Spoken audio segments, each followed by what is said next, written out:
안녕하세요. 저는 한지연입니다. 지금 제 나이는 63이고 이 이야기는 제 인생에서 가장 후회되지만 동시에 가장 다행이었다고 느끼는 선택에 대한 기록입니다. 돌이켜보면 그때 제가 더 조용히 참고 넘겼더라면 아마 아직도 누군가의 허울뿐인 아내로 그저 존재만 하는 인생을 살고 있었겠지요. 하지만 저는 결국 눈을 뜨고 말았습니다. 우연처럼 찾아온 한 장의 영상 덕분에요. 그 진실이 제 인생을 완전히 뒤바꿨습니다. 제 이야기는 그렇게 거창하게 시작되지는 않습니다. 처음엔 누구나 그랬듯 저도 사랑이라는 이름 아래 결혼을 했습니다. 남편은 대학 시절 친구가 소개해준 사람이었고 첫인상부터 참 믿음직했어요. 차분하고 운동을 좋아하며 말이 적지만 배려 깊은 사람이었죠. 제가 늘 말하던 이상형과는 조금 달랐지만 이상형이라는 건 결국 함께 살아봐야 알 수 있는 거라는 생각에 마음을 열었고 사랑하게 됐습니다. 결혼 준비는 생각보다 순조로웠습니다.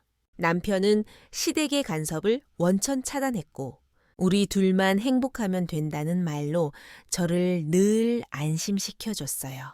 시부모님 역시 조용한 분들이셨고 겉으로 보기엔 참 이상적인 가족 같았죠. 그런데 딱 한 사람, 남편의 여동생. 그러니까 저에겐 시누이가 좀처럼 마음에 걸렸습니다. 처음부터 저를 탐탁지 않아 하는 눈치였고 말끝마다 나를 세우는 말투가 거슬렸지만 제가 먼저 잘 지내보려고 애썼어요. 하지만 돌아오는 건 늘 같은 비아냥이었습니다. 새언니는 무슨 제물로 바쳐진 공녀인 줄 아시나 봐요? 표정 보니까 벌써부터 시댁이 무덤 같죠? 그런 말을 웃으며 내뱉는 그 아이를 보며 속이 좀 뒤틀리긴 했지만 저는 꾹 참고 말았습니다. 결혼이란 게 결국은 참고 넘기고 있는 것이라 여겼거든요. 그러던 어느 날 시누이가 식탁에서 대놓고 제 표정을 가지고 놀리며 이런 말을 했습니다. 오빠가 새언니 엄청 좋아한다며 남자가 여자를 더 좋아해야 오래 간대. 그러니까 새언니는 노력 좀 해야겠어요. 처음엔 듣고도 어이가 없었어요. 분명 남편과 저는 서로를 좋아한다고 믿고 있었으니까요. 그런데 그 말이 마음에 남더군요. 이상하게도. 남편은 겉으로 보기엔 늘 다정했지만 시간이 지나면서 조금씩 변해가기 시작했습니다. 결혼 초에는 그저 피곤한가 보다, 운동 때문인가 보다 넘겼던 그의 무심한 태도는 점점 제 마음을 갉아먹는 돌덩이처럼 느껴졌습니다. 신혼인데도 다정한 스킨십 하나 없이 각방 아닌 각방처럼 소파에서 자는 날이 많아졌고 주말엔 늘 운동이다, 모임이다 하며 저를 혼자 두는 시간이 늘어났죠. 처음엔 제가 너무 예민한 걸까 싶었습니다. 그래서 친구들에게 조심스럽게 말해봤어요. 남편이 너무 운동만 해. 나는 주말에 같이 시간을 보내고 싶은데 늘 바쁘대. 하지만 돌아오는 친구들의 반응은 한결같았습니다. 그게 뭐 어때서? 바람 피우는 것도 아니고 건강 챙기고 일 잘하는 남편이면 최고지. 배부른 소리 하지 마. 정말 내가 배부른 소리를 하는 걸까? 혼자서 고민하고 또 고민하다가 결국 남편에게 말을 꺼냈습니다. 여보, 우리 혹시 뭐 잘못된 거 있어? 왜 또 뭐가 문제야? 아니, 그냥 너무 자주 혼자 있는 기분이라서. 그는 한숨을 쉬더니 이렇게 말했습니다. 나는 그냥 요즘 회사 일도 힘들고 운동이라도 안 하면 숨이 막혀. 혼자만의 시간이 필요해. 그게 꼭 나쁜 거야? 그 말이 틀린 말은 아니었기에 저는 또다시 조용히 물러섰습니다.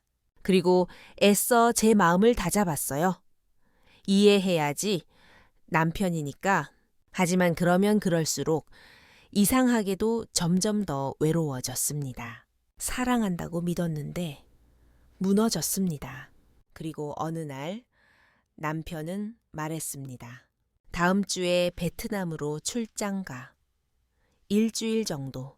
그 말을 들었을 때 저는 그냥 이렇게 말했어요. 나도 따라갈까? 비행기표만 끊으면 되잖아. 그는 말도 안 된다는 듯 고개를 저었고 그날 이후 제 머릿속에는 어떤 불길한 예감이 떠나지 않았습니다. 그리고 그 예감은 현실이 되고 말았습니다. 그 다음 이야기는 아마도 당신이 상상하는 것보다 훨씬 더 충격적일지도 모릅니다. 왜냐면 제가 남편의 거짓말을 처음 알게 된 건 제 결혼식 영상 속에서였습니다. 결혼식 영상을 다시 보게 된 건 참 우연이었습니다.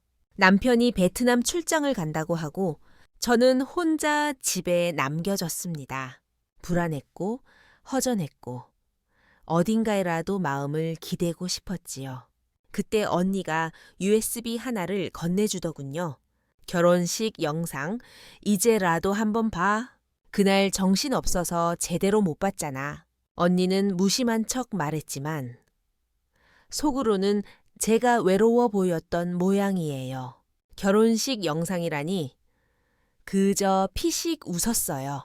그때 행복했던 저희 모습이 지금의 저를 더 초라하게 만들 것 같았거든요. 하지만 결국 틀었습니다. 처음엔 너무 평범했어요.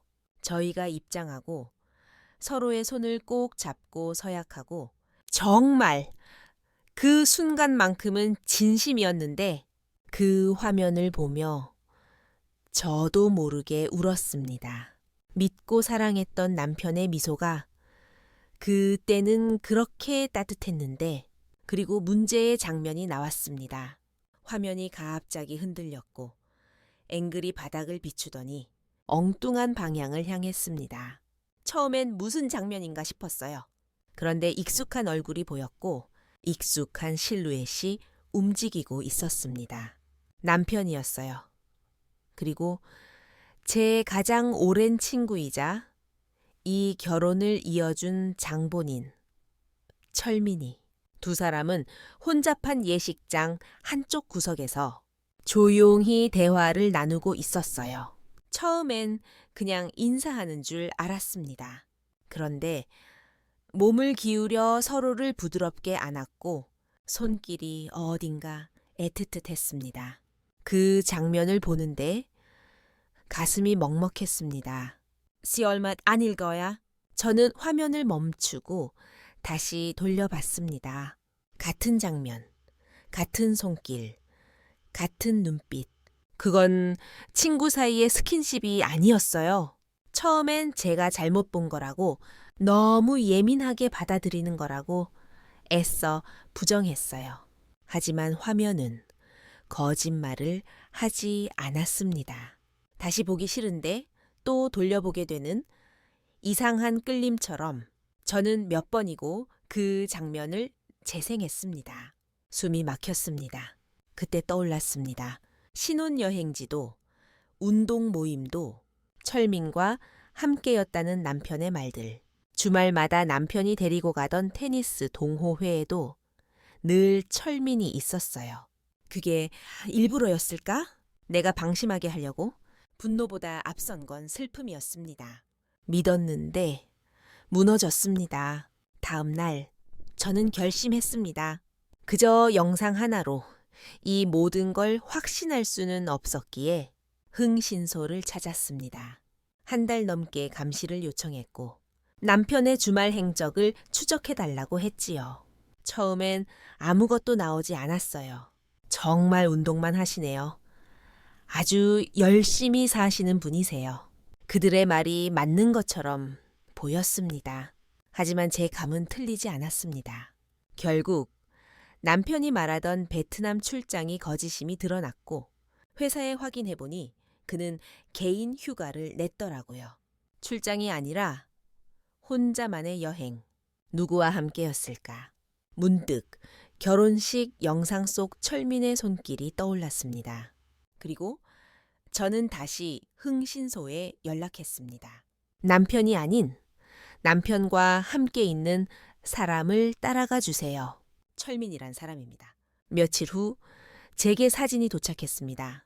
베트남이 아닌 서울 근교의 어느 펜션. 두 남자가 같은 방에 들어가는 장면. 함께 걸어가는 뒷모습. 그리고 문틈에 삐져나온 웃음소리까지. 전부 다 남편과 철민이었습니다. 그 순간 저는 깨달았습니다. 제 인생에서 가장 큰 배신은 남편도 친구도 아닌 제가 믿었던 진실이었습니다. 그 진실은 너무 오래, 너무 조용히 제 곁에 있었습니다.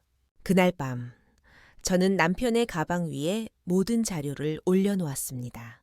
그리고 제 짐을 싸기 시작했습니다. 조용히, 확실하게 이 지옥에서 나가기 위한 준비를 시작한 것이죠. 하지만 이 사연은 여기서 끝나지 않습니다. 진짜 이야기는 제가 시댁에 이 모든 사실을 들고 갔을 때부터 시작됩니다. 제가 시댁을 찾은 건 아주 차분한 얼굴로 준비된 모든 자료를 들고 난 뒤였습니다. 심장이 두근거렸지만 감정은 억누른 차에 가방을 닫았고 택시를 타고 시댁으로 향했지요. 그날따라 날씨는 참 맑았고 시댁 앞마당의 감나무는 가지가 휘어지도록 열매를 달고 있었습니다. 하지만 제 마음엔 바람 한 점 없이 고요하고 싸늘한 겨울바람이 불고 있었습니다. 거실에 들어서니 시부모님과 시누이가 다 함께 저녁을 먹고 있었습니다. 잠시 멈칫하는 눈치였지만 누구 하나 저를 반기지도 당황하지도 않았습니다. 그게 더 소름 끼쳤습니다. 저는 조용히 자리에 앉아 가방에서 서류와 사진, 영상이 담긴 USB를 꺼냈습니다. 저희 이제 그만하죠? 제가 꺼낸 말에 시어머니가 젓가락질을 멈췄고 시아버지는 고개만 끄덕였습니다. 시누이는 코웃음을 치며 말하더군요. 이제야 알았나 보네. 꽤 오래 버텼는데 그 말에 숨이 턱 막혔습니다. 이미 다 알고 있었던 거였구나. 그 자리에 있던 가족들은 제가 제 남편이 남자와 사랑하고 있다는 사실을 들고 온 걸 새삼스럽게 여기지 않았습니다. 그저 들켰다는 듯 아, 이걸 이제서야? 라는 표정뿐이었습니다. 제가 그 사람들과 한 가족이었네요. 사기를 당한 거죠. 제가 말하자 시어머니가 무심하게 숟가락을 내려놓았습니다.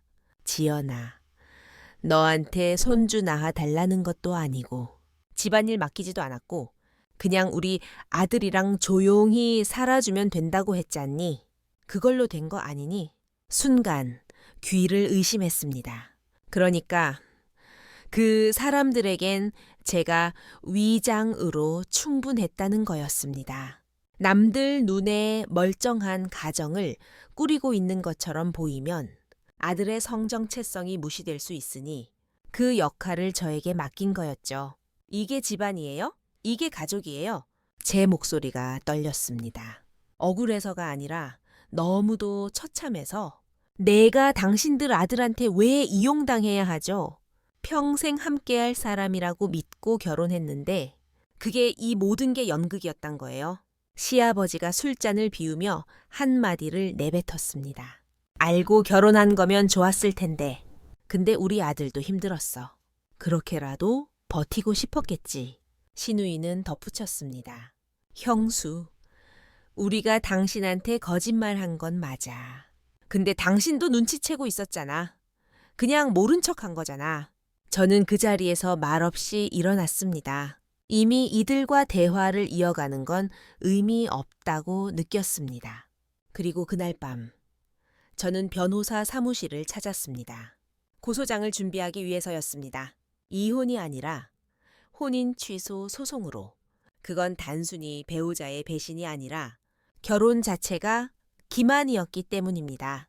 법적으로도 인간적으로도 이건 용서할 수 없는 사기였습니다. 하지만 참 이상하죠. 이 와중에도 저는 철민에게서 연락이 오지 않을까 그런 생각을 했습니다. 적어도 미안하다는 말은 할 줄 알았거든요. 어릴 적부터 함께한 친구였으니까요. 그런데 철민은 끝까지 침묵했습니다.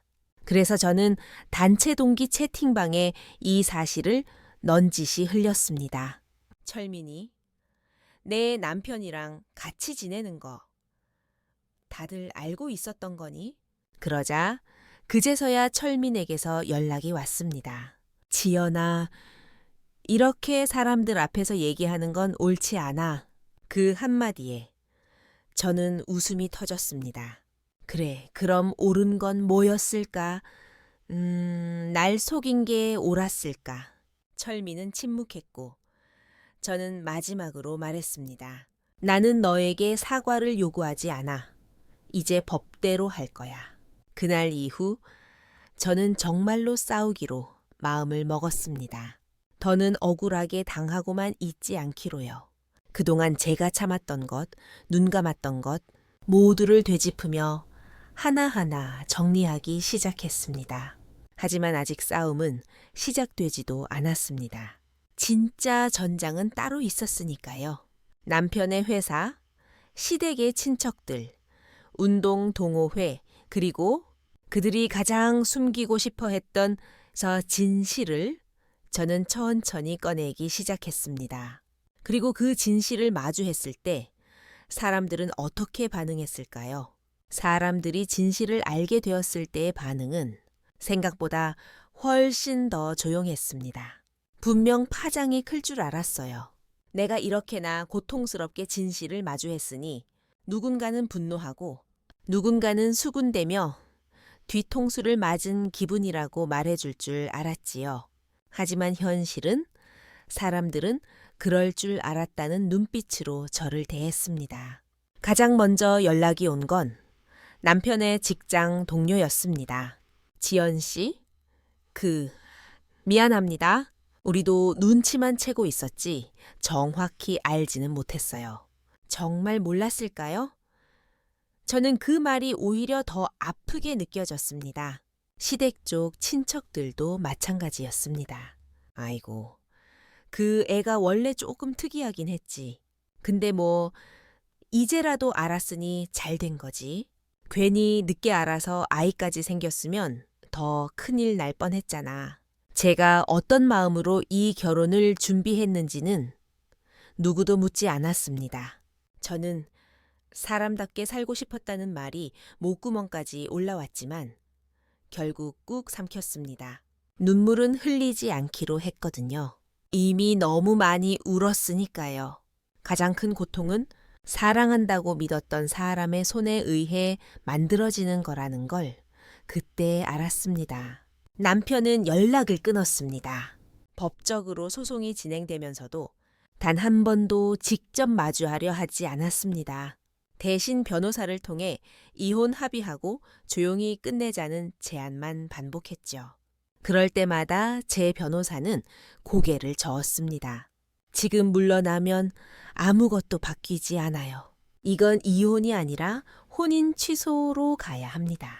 결혼 자체가 성립 요건을 충족하지 않았던 거니까요.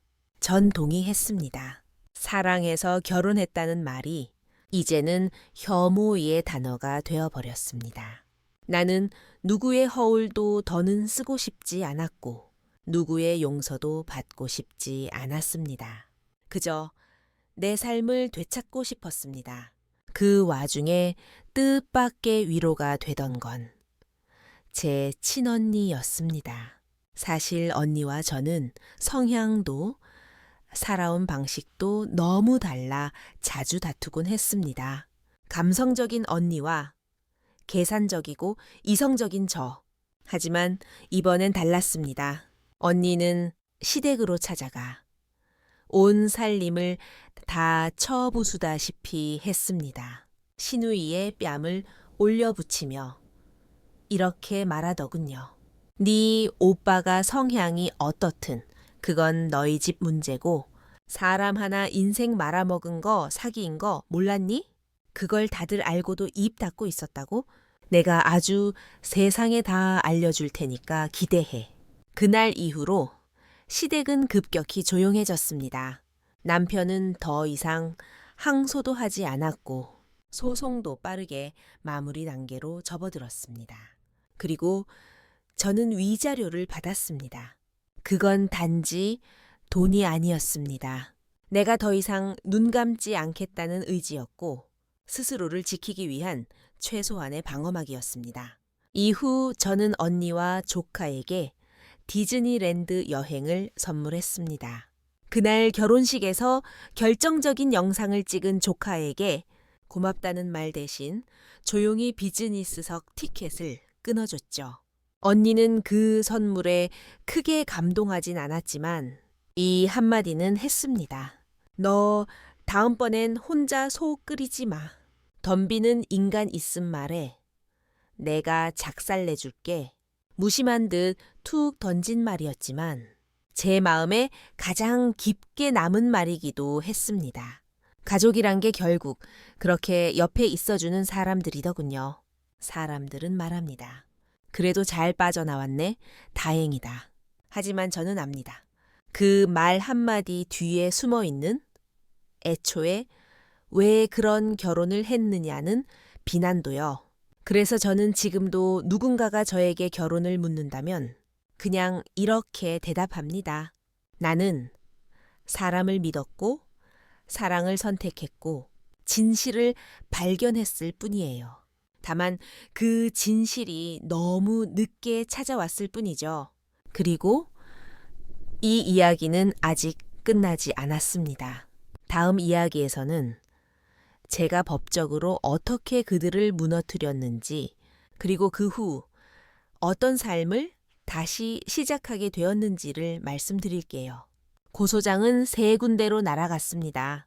남편의 회사, 시댁, 그리고 철민이 활동하던 스포츠 동호회. 저는 그들이 더는 숨을 수 없도록 세상의 진실을 꺼내놓기로 했습니다. 처음엔 망설였어요. 나까지 이렇게 나서야 하나. 너무 나간 건 아닐까. 하지만 곧 마음을 다잡았습니다. 이건 복수가 아니라 정당한 권리 회복이었습니다. 가짜로 짜인 무대 위에 내가 감정을 다 바치고 있었으니 그 무대를 걷어내는 건 나밖에 없었죠. 남편은 예상보다 더 빨리 무너졌습니다. 회사로 소장이 날아간 날 바로 연락이 왔습니다. 지연아, 얘기 좀 하자. 이건 너무 과해. 우리 둘만의 문제잖아. 그 말을 듣는 순간 정말 숨이 막혔습니다. 우리 둘만의 문제라니.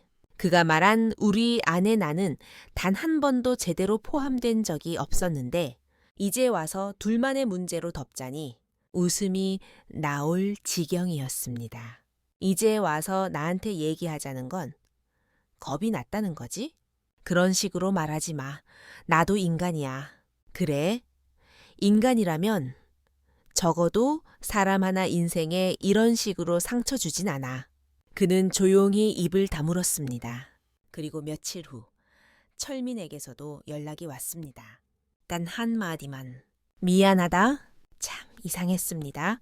그토록 오랜 시간 함께했던 친구였는데 사과라는 말이 그렇게도 건조하게 들릴 줄은 몰랐어요. 그게 전부야? 나도 어떻게 해야 할지 모르겠어. 사랑이라는 게 죄가 될 줄 몰랐고 너를 이렇게 상처 입히게 될 줄도 몰랐어. 그 말은 사실이었을지도 모릅니다. 하지만 그건 전부 변명에 불과했죠. 나는 친구로서, 아내로서, 한 사람의 인생 전체로서 그들 둘에게 이용당한 거였으니까요. 결국 그들은 법정에서도 똑같은 주장을 되풀이했습니다. 고의는 아니었다. 어쩔 수 없었다. 우리도 힘들었다. 하지만 재판부는 그들의 선의를 인정하지 않았습니다. 판결문에는 이렇게 적혀 있었습니다. 성적 지향과는 별개로 상대방에게 숨긴 채 결혼을 진행한 것은 명백한 기망이며 이혼이 아닌 혼인 취소가 타당하다. 혼인 자체가 없던 것이 되자 사람들은 말했습니다. 다행이다. 내 인생에서 지워진 거니까. 하지만 그 말이 또다시 아프게 와닿았습니다. 그동안의 내 시간과 감정은 어디로 갔냐고요? 지워지지 않았습니다. 그냥 깊게 새겨졌을 뿐이죠. 이후에도 시댁에서는 변호사를 통해 여러 차례 합의를 요청해 왔습니다. 지연 씨가 너무 상처받았다는 건 알지만 우리 아들 인생도 망치지 말아 달라. 참 재미있는 말이었죠. 내 인생은 이미 망가져 있었는데 그들은 그것조차 본 적 없다는 듯 말했습니다. 저는 모든 연락을 무시했습니다. 단 한 통의 사과도 반성도 느껴지지 않는 그들에겐 내 감정에 단 하나도 나눠줄 필요가 없었습니다. 대신 저는 또 다른 준비를 시작했습니다. 바로 언론을 통한 인터뷰였어요. 처음엔 이름도 얼굴도 밝히지 않는 조건으로 인터뷰를 제안받았고 저는 망설임 없이 응했습니다. 당신은 왜 이 이야기를 세상에 꺼내기로 했나요? 기자가 그렇게 묻자 저는 조용히 대답했습니다. 내가 침묵했더라면 앞으로 또 다른 누군가가 같은 상처를 받을 테니까요. 그 말을 하고 난 뒤 한참을 혼자 울었습니다. 드디어 나는 피해자가 아닌 증언자가 된 것 같았거든요. 그날 이후로 제 일상은 조금씩 바뀌기 시작했습니다. 사람들이 저를 대하는 태도도 달라졌고 무엇보다 제가 저 자신을 다시 보게 되었습니다. 나는 약하지 않았습니다. 나는 참지 않았고 울면서도 싸웠고 끝까지 걸어 나왔습니다. 그리고 그 끝자락에서야 비로소 새로운 시작이 보이기 시작했습니다. 다음 이야기에서는 법적인 마무리 이후 제가 다시 삶을 어떻게 일으켜 세웠는지를 나누려 합니다. 사실 혼인 취소가 확정된 그날은 눈물이 나오지 않았습니다. 기뻐서도 후련해서도 아니었습니다. 그저 공허했습니다. 긴 싸움이 끝났는데 어디로 돌아가야 할지 알 수 없었거든요. 한때 집이라 부르던 곳은 이미 제 짐이 빠진 채로 텅 비어 있었고 시댁은 더 이상 가족이라는 단어에 걸맞은 사람들이 아니었습니다. 그래서 저는 잠시 모든 걸 멈추고 싶었어요. 세상과 단절된 채 아무도 모르는 곳에서 제 이름도 얼굴도 지워진 사람으로 살아보고 싶었습니다. 그때 언니가 말했죠. 그러면 우리 집으로 들어와. 방 하나 비었잖아. 어차피 조카는 학교 다니고 나도 일하느라 바쁘고 너 혼자 있기엔 너무 허전하잖아. 사실 그 말 한마디가 얼마나 큰 위안이었는지 그땐 말하지 못했습니다. 그저 됐어. 나 괜찮아라며 한사코 거절하려 했지만 언니는 말없이 제 손에서 짐을 받아들었습니다. 그날 이후로 저는 언니 집의 작은 방에 머물게 되었고 그 공간은 제가 다시 숨 쉴 수 있는 작은 세상이 되었습니다. 가장 먼저 한 건 휴대폰을 끄는 일이었습니다. 전화도 메시지도 어떤 알림도 받고 싶지 않았거든요. 다만 하루에 한 번 언니와 함께 조용히 산책을 하거나 조카와 식탁에 마주 앉아 밥을 먹는 일상이 제겐 큰 힘이 되었습니다. 조카는 아무것도 모르는 듯 이모, 우리 디즈니랜드 또 가면 안 돼? 하며 제 옆에 찰싹 붙어 있었습니다. 그 순수한 얼굴을 보고 있노라면 나 애가 아직도 누군가에게 줄 수 있는 사랑이 남아있구나 하는 생각이 들더군요. 어느 날은 조카가 제게 슬며시 물었습니다. 이모, 삼촌은 어디 갔어? 왜 안 와? 그 말에 한참을 망설이다가 이렇게 대답했어요. 삼촌은 이모랑 다른 길을 가게 됐어. 그래서 이제는 각자 잘 지내기로 한 거야. 조카는 조금 슬퍼하는 눈빛을 보였지만 곧 고개를 끄덕이며 말했어요. 그럼 이모가 더 자주 놀아줘야 해. 나 심심해. 그날 저녁, 조카와 함께 보드게임을 하다가 한참을 웃으며 울었습니다. 그 아이 덕분에 제 마음 한구석이 조금씩 회복되고 있다는 걸 느꼈어요. 이후 저는 천천히 다시 사회와 연결되기 시작했습니다. 우선 작은 독서 모임에 나가기 시작했고 글을 써보기로 결심했어요. 어떤 날은 너무 많은 생각이 밀려와 도저히 글을 쓸 수 없었고 어떤 날은 몇 줄 쓰고 눈물만 훔쳤습니다. 그러다 문득 제 이야기를 처음부터 차근히 써보면 어떨까 싶었어요. 누군가를 설득하거나 고발하려는 게 아니라 그냥 나를 위해 나를 기록하는 거죠. 나는 왜 이 결혼을 했고 어떻게 상처받았고 왜 다시 일어나야 했는가. 그 이야기를 글로 적어 내려가면서 저는 다시 저를 만나는 기분이었습니다. 내가 어떤 감정을 느꼈고 무엇을 놓치고 있었으며 무엇을 다시 찾아야 하는지 그렇게 쓴 글을 온라인에 익명으로 올리기 시작했습니다. 처음엔 아무 반응도 없었지만 몇 주가 지나자 누군가 댓글을 달기 시작했습니다. 저도 비슷한 경험을 했어요. 당신의 글을 읽고 위로받았어요. 혼자가 아니란 걸 알게 돼서 감사합니다. 그 댓글 하나하나가 제게는 치료제였습니다. 누군가에게 닿고 있다는 사실만으로 제가 존재할 이유가 되는 기분이었거든요. 그렇게 몇 달이 지나 저는 제 글을 책으로 엮을 수 있는 기회를 얻었습니다. 작은 출판사에서 연락이 왔고 당신의 이야기는 많은 이들에게 도움이 될 수 있을 거예요. 그 말 한마디에 처음으로 제 삶이 누군가에게 의미가 되는구나 싶었습니다. 지금 저는 책 출간을 앞두고 있습니다. 제 이야기를 부끄럽지 않게 세상에 내놓을 수 있다는 것만으로도 얼마나 다행인지 몰라요. 하지만 아직도 가끔은 생각합니다. 내가 그때 그 영상을 보지 않았더라면 어쩌면 아직도 모른 척하며 살고 있었겠지. 죽은 듯이 말이에요. 다음 이야기에서는 제가 마침내 법적으로 이혼을 마무리 짓고 새로운 집, 새로운 삶을 선택하게 된 순간을 이야기해 드릴게요. 이혼 확정 통보를 받은 날, 저는 아무런 말 없이 고개를 숙였습니다. 법적으로도 행정적으로도 저는 이제 누군가의 아내가 아닌 다시 저 자신으로 돌아왔습니다. 그 종이 한 장이 제게 무언가를 증명해 주기라도 하듯 손끝이 떨렸습니다. 남편은 끝까지 나타나지 않았습니다. 그는 변호인을 통해 마지막 정산만을 요청했고 그마저도 서면으로 끝났습니다. 처음에는 그 침묵이 괘씸했어요. 어떻게 그럴 수 있을까? 마지막 인사 한마디조차 없는 게 사람인가 싶었죠.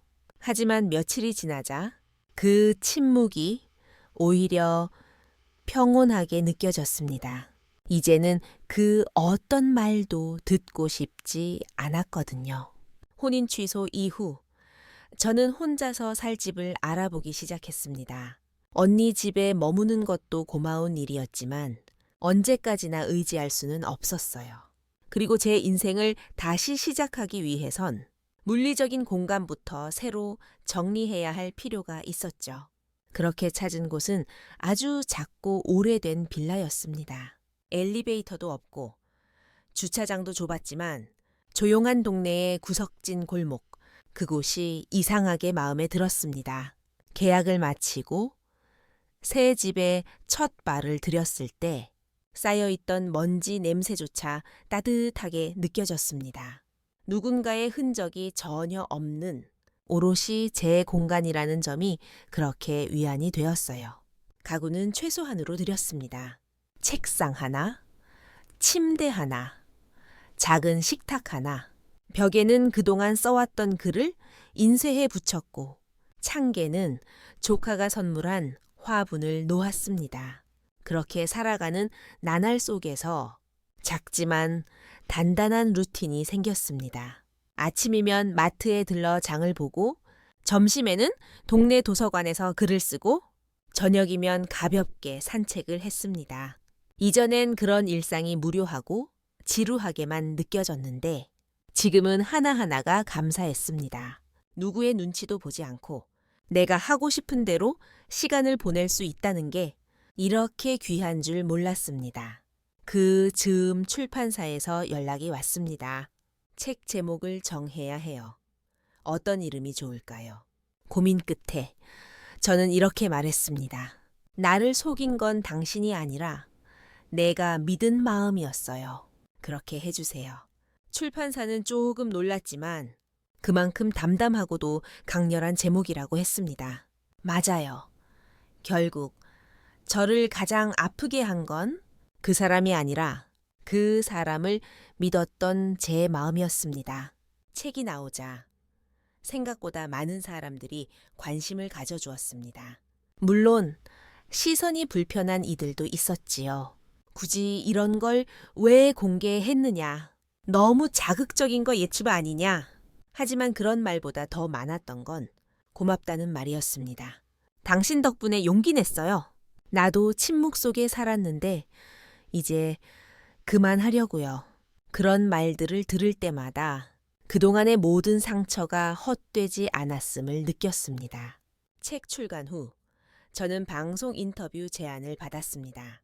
처음에는 망설였지만 익명 출연이라는 조건에 응했습니다. 카메라 앞에서 마이크를 달고 제 이야기를 다시 꺼내는 일이 쉽진 않았어요. 하지만 이건 누군가를 탓하거나 고발하려는 게 아니었습니다. 그저 더는 숨지 않겠다는 다짐의 표현이었죠. 그 방송이 나간 다음 날 예상치 못한 문자가 도착했습니다. 발신자는 철민이었습니다. 방송 봤어? 그때 아무 말도 못해서 미안해. 이제라도 네가 너답게 살아가는 걸 보니 다행이다. 진심으로. 네가 행복하길 바래. 한참을 문자만 들여다보다가 저는 간단히 답장을 보냈습니다. 고마워. 너도 너답게 살아. 그게 저와 철민의 마지막 대화였습니다. 어쩌면 진짜 이별은 미움이나 분노가 아니라 이해와 포용 끝에 오는 침묵인지도 모르겠어요. 그날 밤 창밖을 보며 혼잣말처럼 중얼거렸습니다. 이제 진짜 끝났구나. 그리고 정말 처음으로 숙면을 취했습니다. 다음 이야기에서는 제가 상처를 딛고 다시 사랑할 수 있을까? 스스로에게 던졌던 질문에 대해 이야기해 보겠습니다. 시간이 꽤 흐른 뒤였습니다. 출판 기념 강연을 마치고 집으로 돌아오는 길. 밤 공기는 차가웠지만 마음은 묘하게 고요했어요. 그날따라 책을 산 독자 몇 분이 사인을 요청하며 제 손을 꼭 잡고 말했습니다. 작가님 덕분에 저도 용기 냈어요. 비슷한 일을 겪었는데 이젠 나를 지키고 싶어요. 그 말을 들으니 기분이 이상했습니다. 어느덧 제가 누군가에게 용기로 보이는 사람이 되어 있었어요. 예전에 저는 상상도 못했을 일입니다. 그런데 사람 마음이란 게 참 이상하지요. 삶이 제자리를 찾아가는 듯이 풀 때면 문득 어딘가 허전한 감정이 고개를 듭니다. 그건 외로움이라기보다는 내 안에 아직도 누군가를 믿고 싶은 마음, 누군가에게 다시 사랑받고 싶은 마음이었습니다. 하지만 동시에 무서웠습니다. 내가 또다시 같은 상처를 입진 않을까? 혹시 누군가를 받아들였다가 또다시 그 모든 걸 부정당하면 어쩌지? 그러던 어느 날 간견이 끝난 후 한 남자가 말을 걸어왔습니다. 글 정말 잘 읽었습니다. 그리고 많이 배우고 갑니다. 그는 제 또래였고 조용한 눈빛을 가진 사람이었습니다. 처음엔 평범한 인사라고 생각했지만 며칠 후 출판사 측에서 전해온 이메일을 보고 조금 놀랐습니다. 그날 인사드렸던 입니다. 실례가 안 된다면 독자로서 차 한 잔 대접하고 싶습니다. 거절하셔도 괜찮습니다. 그저 고맙다는 말을 전하고 싶었습니다. 저는 며칠을 고민했습니다. 만나도 괜찮을까? 괜히 괜찮은 척하며 또다시 실망하게 되는 건 아닐까? 그런데 이상하게도 그날 그 사람의 눈빛이 마음속에 자꾸 남아 있었습니다. 따뜻했지만 조심스러운 무언가를 바라기보다는 이해하고 싶은 마음이 느껴졌달까요. 그래서 결국 조심스레 답장을 보냈습니다. 조심스럽지만 괜찮습니다. 단 한 번뿐입니다. 그렇게 만나게 된 자리에서 그는 그저 저를 많이 읽었다고 했습니다. 제 글에서 자신을 돌아보게 되었고 누군가의 인생을 꺼내어 보여준 용기에 감사하다고요. 그는 별다른 사적인 질문도 하지 않았고 조심스럽게 제 이야기를 듣기만 했습니다. 그리고는 이렇게 말했습니다. 그런 상처가 있었다면 당신이 지금 이렇게 서 있는 것만으로도 대단한 겁니다. 누구나 그런 일을 겪고 나면 남 탓하거나 숨어버리기 마련이거든요. 근데 당신은 글을 썼고 말했고 이겨냈어요. 그 말에 참 오랜만에 가슴이 먹먹해졌습니다. 누군가가 내 상처를 덮거나 회피하지 않고 그대로 인정해주는 느낌. 그게 그렇게 따뜻하더라고요. 그 후로 몇 번 더 만났습니다. 서로 조심스럽게 이야기했고 어느 날은 저녁 식사 후 조용한 공원을 걷기도 했어요. 그는 서두르지 않았고 저도 억지로 감정을 끌어내지 않았습니다. 그렇게 조금씩 사람과 사람 사이에 믿음이라는 단어를 다시 배우게 되었습니다. 그가 처음 제 손을 잡은 날, 저는 무서워서 손을 빼려다 말았습니다. 그런데 그가 말했어요. 싫으면 말해요. 난 억지로 다가가지 않아요. 그 말 한마디가 오히려 제 손을 가만히 그 위에 놓게 만들었습니다. 아직 사랑이라 부르긴 어렵지만 신뢰라는 단어는 이제 조금씩 입에 올릴 수 있게 되었습니다. 그게 제가 찾고 있던 회복이 아닐까 싶어요. 과거를 완전히 잊지는 못합니다. 상처는 사라지는 게 아니라 다만 덧나지 않게 조심하는 법을 배우는 것일 테니까요. 다음 이야기에서는 그 사람이 제게 어떤 변화의 계기가 되었는지, 그리고 제가 결국 스스로를 완전히 받아들이게 된 순간을 말씀드릴게요. 다시 누군가의 손을 잡게 된다는 건 단지 새로운 사랑을 시작한다는 의미가 아니었습니다. 그건 다시 나를 받아들이는 일이었습니다. 상처 많고 쉽게 믿지 못하고 무너지지 않기 위해 벽을 쌓아온 나를요. 그 사람과의 만남이 깊어질수록 제 안의 벽이 서서히 허물어졌습니다. 그는 늘 말했습니다. 나는 당신이 강한 사람이란 걸 알고 있어요. 근데 강한 사람도 누군가에게 기댈 수 있어야 한다고 생각해요. 그 말을 처음 들었을 땐 눈물이 났습니다. 그동안 저는 강해야 한다는 말에 짓눌려 있었거든요. 가짜 가족에게 속고도 티내지 않았고 법정에서도 사회에서도 늘 단단한 얼굴로 서 있었고요. 심지어 언니 앞에서도 쉽게 울 수 없었어요. 나의 애가 약해지면 아무도 날 안 지켜줄 거야 라는 생각이 언제부턴가 내 안에 굳어져 있었던 겁니다. 하지만 그 사람 앞에서는 조금씩 무너져도 괜찮았습니다. 작은 일에도 위로받았고 소소한 하루에도 함께 웃을 수 있었습니다. 그건 이전의 결혼 생활에선 단 한 번도 경험하지 못했던 감정이었습니다. 한 번은 그에게 조심스레 말했어요. 나 아직도 가끔 무서울 때가 있어요.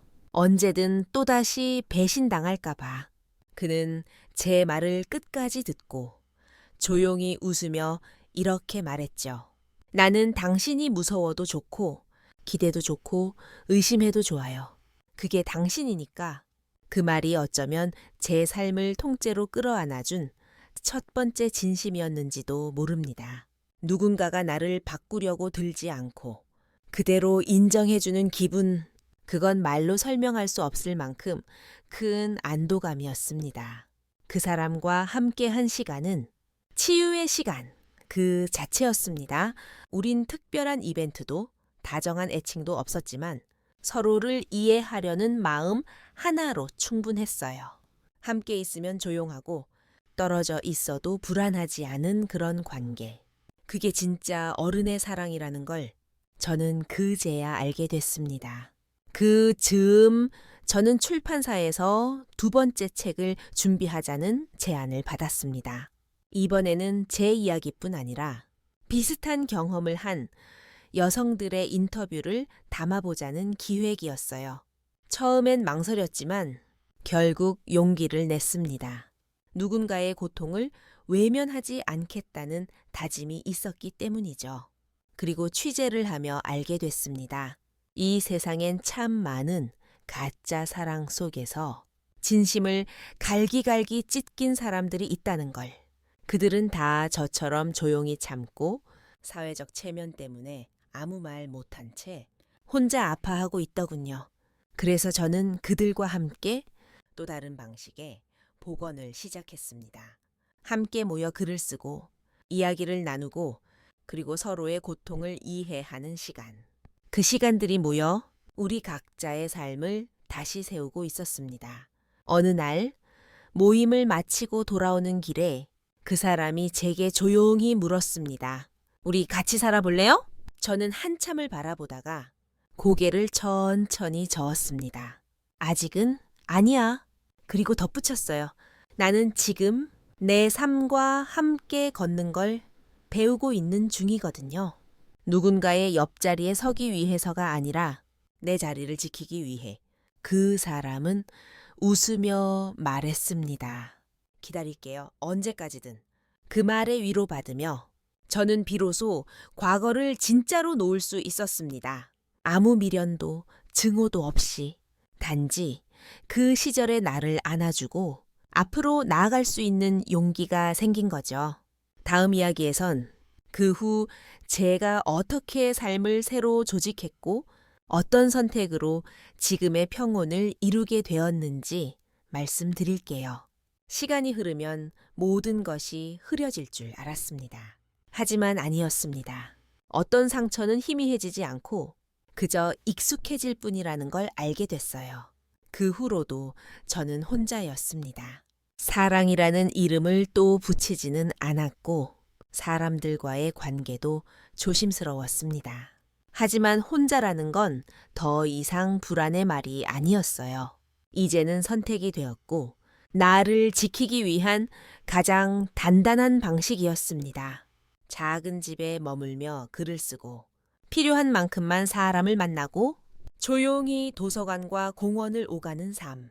누군가 보기엔 참 쓸쓸해 보일 수도 있었겠지요. 하지만 저는 그 어떤 때보다 나로 사는 느낌이 뚜렷했습니다. 출판사에서 두 번째 책이 나오고 작은 북토크가 끝난 어느 날, 한 독자가 제게 조심스레 물었습니다. 작가님은 지금 행복하세요? 그 물음에 저는 한참을 망설이다가 이렇게 대답했습니다. 행복은 잘 모르겠어요. 하지만 이제는 내가 우는 이유를 알고 내가 웃는 순간이 어떤 의미인지 압니다. 그것만으로도 충분해요. 지금 제 곁에는 여전히 언니와 조카가 있습니다. 언니는 여전히 툭툭거리는 말투로 제 걱정을 하고 조카는 어느덧 중학생이 되어 키가 제 어깨를 훌쩍 넘었죠.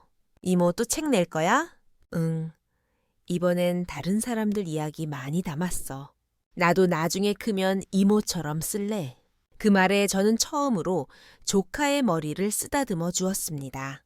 예전엔 잘 못하던 일이었는데 이젠 좀 익숙해졌거든요.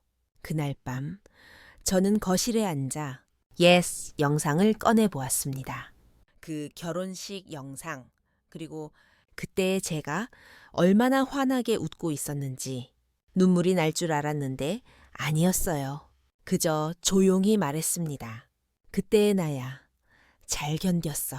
그리고 지금은 잘 살아. 그렇게 화면을 끄고 일어섰습니다.